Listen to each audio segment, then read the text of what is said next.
Je crois qu'on va vous présenter la recette préférée des Français. Le hachis parmentier. Ouais, je crois que c'est clair. Enfants et même les grands, on adore ça. Alors on y va, je te montre la recette? Allons-y. Très simple. Alors là, regarde. On a cuit des pommes de terre dans de l'eau salée. On va les égoutter. Bien égoutter. Hein. Ce qui est important, c'est que ce soit bien égoutté. Voilà. On les remet dans la cocotte. Le feu est éteint. Hein. Et ce qui est important, c'est de travailler les purées à chaud. Tu vois. On va faire une écrasée de pommes de terre. J'ai fait chauffer un mélange de lait et de crème. Voilà, lait et crème. Je t'en mets un petit peu. Bon, il en faut. Hein. Là, vous voyez, on a le meilleur instrument pour faire la purée de pommes de terre. C'est l'écrase patate. D'accord, tout simple. D'accord. Parce que ça écrase et ça ne donne pas de corps. Ce qu'il faut, c'est surtout dans les purées, c'est de ne pas trop les travailler. Là, ils sont bien écrasés. J'enlève mon presse-patate. D'accord. Et voilà, on va assaisonner. Je te mets un petit peu de beurre. Plein de beurre frais. Un peu de noix de muscade. Ouais, une jolie râpée. Moi, j'adore. Hein. D'accord. J'adore ça. On va remettre un petit peu de sel. Tac. Mettre du poivre. Une purée un petit peu rustique, hein, un petit peu épaisse. Voilà. On la garde au chaud. Et voilà. Et maintenant, je fais la farce. C'est toi qui prends le... Je prends le relais. Ok, d'accord. D'accord. Alors, tu mets mince un oignon. Ça te va comme ça? Comme ça, c'est très bien. Maintenant, moi, je mets un petit peu d'huile d'olive.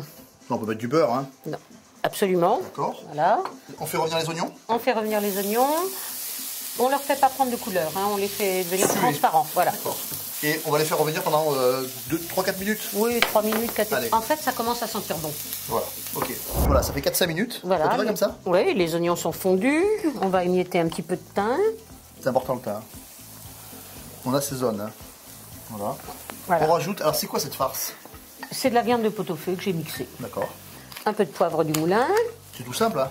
Voilà. Alors maintenant, il nous reste à terminer le gratin. Voilà. Donc, on prend un plat à gratin.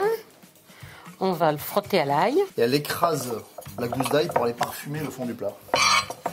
Et c'est pour ça qu'on va huiler après. Un petit filet d'huile, ça sent bon l'ail. Hein. Un petit coup de pinceau, faut pas que ça accroche. Voilà, sur les côtés aussi, hein, pas seulement le fond. Donc là, on va garnir le plat avec une La couche. farce. Voilà, une couche de viande. Et une couche de purée toute simple. Hein. D'accord. Voilà, on aplatit un petit peu la surface de la viande pour que ce soit régulier. Et là, Et on garnit avec la purée. on y va. Toc. Des grosses louchasses de purée. Voilà, et comme avec la viande, j'égalise la surface de la purée. Voilà, faut pas trop égaliser, hein. Faut faire un petit peu rustique. Hein. On termine avec Touch gratin, vas-y. un petit peu de fromage râpé. Plus ou moins. Et si vous voulez mettre un tout petit peu moins de fromage, vous pouvez aussi mettre un petit peu de chapelure de pain. Et on peut quand même mettre un mix. Hein. D'accord. Et la chapelure de pain, elle va gonfler, elle va absorber un petit peu tous les jus, etc. Là, notre viande est encore chaude, notre purée est encore chaude, donc ça va être un gratinage plutôt rapide. Oui, donc le four à 180 degrés. 35 minutes, 40 minutes. D'accord.